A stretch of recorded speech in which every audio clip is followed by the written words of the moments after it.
안녕하세요. 말씀 한 줌. 오늘은 출애굽기 1장 1절에서 14절 말씀을 함께 살펴보도록 하겠습니다. 제가 먼저 본문을 읽을게요. 야곱과 함께 각각 자기 가족을 데리고 애굽에 이른 이스라엘 아들들의 이름은 이러하니 르우벤과 시므온과 레위와 유다와 이사갈과 스불론과 베냐민과 단과 납달리와 gad과 아셀이요. 야곱의 허리에서 나온 사람이 모두 70이요. 요셉은 애굽에 있었더라. 요셉과 그의 모든 형제와 그 시대의 사람은 다 죽었고 이스라엘 자손은 생육하고 불어나 번성하고 매우 강하여 온 땅에 가득하게 되었더라. 요셉을 알지 못하는 새 왕이 일어나 애굽을 다스리더니 그가 그 백성에게 이르되 이 백성 이스라엘 자손이 우리보다 많고 강하도다. 자, 우리가 그들에게 대하여 지혜롭게 하자. 두렵건대 그들이 더 많게 되면 전쟁이 일어날 때에 우리 대적과 합하여 우리와 싸우고 이 땅에서 나갈까 하노라 하고 감독들을 그들 위에 세우고 그들에게 무거운 짐을 지워 괴롭게 하여 그들에게 바로를 위하여 국고성 비동과 람셋을 건축하게 하니라. 그러나 학대를 받을수록 더욱 번성하여 퍼져나가니 애굽 사람이 이스라엘 자손으로 말미암아 근심하여 이스라엘 자손에게 일을 엄하게 시켜 어려운 노동으로 그들의 생활을 괴롭게 하니 곧 흙 이기기와 벽돌 굽기와 농사의 여러 가지 일이라. 그 시키는 일이 모두 엄하였더라. 아멘. 오늘부터 우리가 출애굽기를 함께 묵상하게 되었어요. 그래서 출애굽기에 대해서 잠시 말씀드리고 오늘 본문을 좀 살펴볼까 해요. 출애굽기는 먼저 구원의 시작을 알리는 이야기라고 볼 수가 있습니다. 단순한 역사 이야기가 아니라 하나님이 어떻게 자기 백성을 구원하시는지를 보여주는 구원의 모습을 보여주는데요. 제일 처음의 모습을 보여준다고 볼 수 있어요. 그러니까 원형이죠. 이스라엘 백성들은 노예였는데 자유를 얻게 되죠. 억압당하고 있었는데 해방되었어요. 애굽, 이집트죠. 자신을 압제하는 나라에서 나와서 하나님 나라를 이루게 됩니다. 이 모습이 그대로 신약에도 그려지거든요.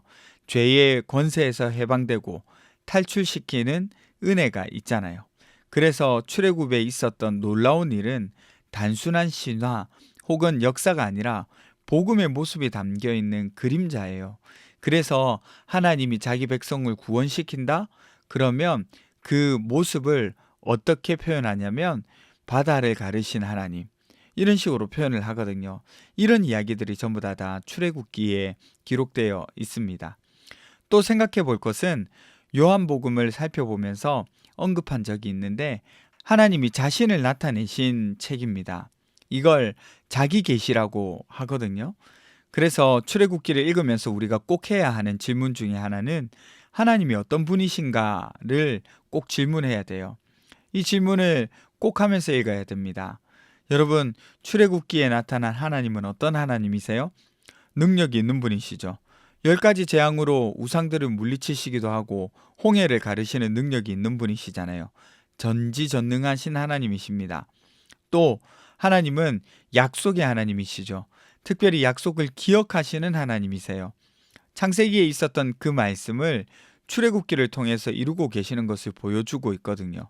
그리고 또 이스라엘 백성들에게 약속을 주시기도 하시고요. 또 하나님은 이스라엘과 함께 하기를 원하시는 분이기도 하십니다. 그들과 함께 있고 싶으셔서 성막을 짓고 그들 가운데 있기를 원하셨어요.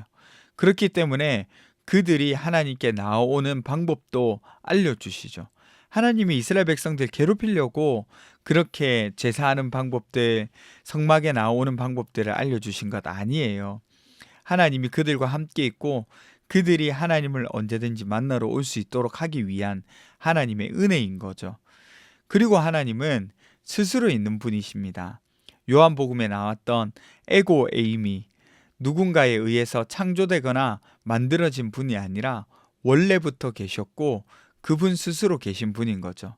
나는 뭐다라고 하신 것 기억나시죠? 그래서 출애굽기는 하나님을 알아가는 책이다 라고 볼 수가 있습니다. 이제 오늘 본문을 함께 살펴볼까요? 오늘 본문에 보니까 야곱의 가족 이름이 등장합니다. 특히 12명의 아들 이름이 등장해요. 왜 이렇게 정성스럽게 등장시킬까요? 바로 창세기와 연결시키기 위해서 그렇죠. 하나님이 아브라함에게 하신 약속, 내 자손이 번성하고 바다의 모래알과 같이 많아질 거다라는 그 약속이 지금 이루어진 것을 볼 수가 있습니다.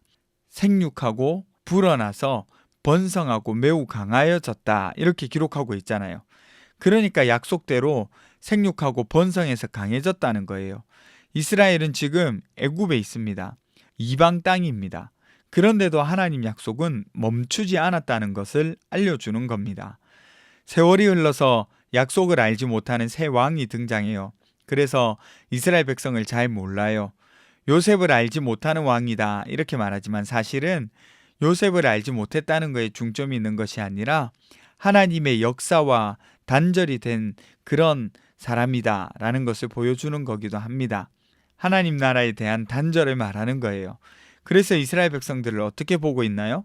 그들이 우리보다 많고 강하다. 이거는 두려운 거죠. 사실 싸우면 자신들이 훨씬 강할걸요? 그래서 그들을 통제하고 억압하고 번성하지 못하도록 하기로 결정합니다. 왜냐하면 위협을 느끼니까요. 그래서 바로는 결정한 거예요. 지혜롭게 대하자. 이게 무슨 말일까요? 지혜롭게 대한다는 말은 억압하자는 말입니다. 미리 대비해 놓자, 이런 뜻입니다. 세상은 항상 이렇게 반응하죠. 통제하고 억누르고 두려워하도록 말이죠. 그러나 고난 속에서도 하나님의 계획은 멈추지 않습니다.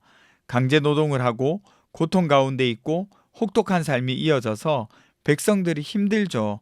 하지만 더 놀라운 것은 학대를 받을수록 더 번성했다, 이렇게 기록하고 있어요. 이거는 출애굽기 전체를 관통하는 하나의 핵심이기도 한데, 하나님의 백성은 눌려도 학대당해도 사라지지 않는다는 거죠. 왜냐하면 그들의 존재 이유가 하나님의 약속이기 때문입니다. 여러분이 이제 오늘 말씀을 적용해 볼까요? 여러분, 환경이 아니라 하나님의 약속을 붙들고 살아야 할 이유를 여기서 발견합니다. 오늘 본문의 이스라엘을 보세요. 현실은 어때요? 이집트에 있고 노예입니다. 억압받고 있어요. 그런데 하나님은 뭐라고 하셨죠? 번성할 것이고 강해질 것이라고 하셨어요. 현실과 약속이 완전히 충돌하잖아요. 그러나 약속에 신실하신 하나님은 꼭 그 약속을 이루시거든요. 이 사실이 중요합니다. 우리는 너무 쉽게 환경을 보고 판단하고 상황을 보고 낙심하고 현실을 기준으로 신앙을 해석하고 그러잖아요. 그런데 오늘 본문이 보여주는 것은 뭐예요? 그 반대입니다. 현실을 보고 판단하고 해석하는 것이 아니라 하나님의 약속을 보고 해석하면서 나아가야 한다는 거예요. 이 약속은 단순한 약속이 아닙니다. 이 약속의 중심에는 예수 그리스도가 계세요.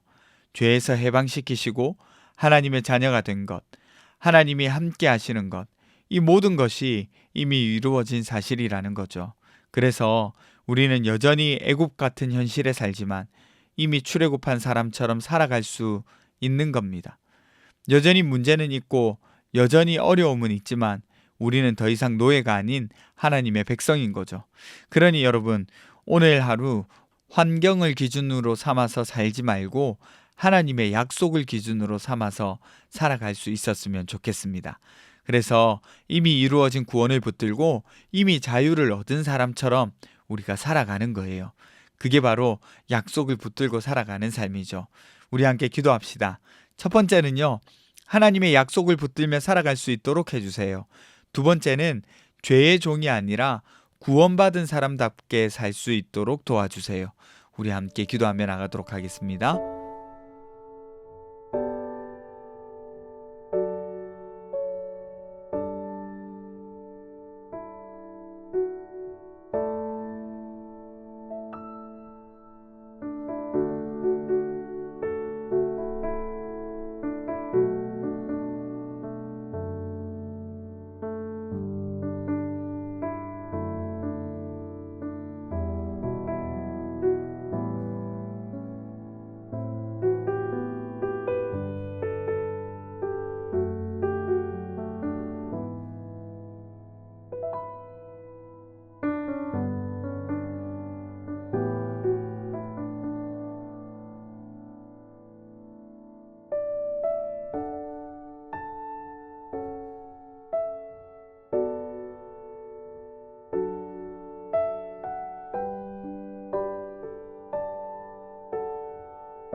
하나님, 현실은 녹록치 않지만 하나님의 약속을 붙들며 살아갈 수 있도록 우리를 인도해 주십시오. 그리고 죄의 종이 아니라 구원받은 사람, 하나님의 약속을 바라보는 사람, 소망을 바라보는 사람으로 살 수 있도록 도와주십시오. 오늘도 그런 하루를 보낼 수 있게 도와주실 줄 믿습니다. 감사드리며 걸어가신 예수님 이름으로 기도드립니다. 아멘. 여러분, 오늘도 하나님의 약속 붙들고 살아가는 저와 여러분 되셨으면 좋겠습니다.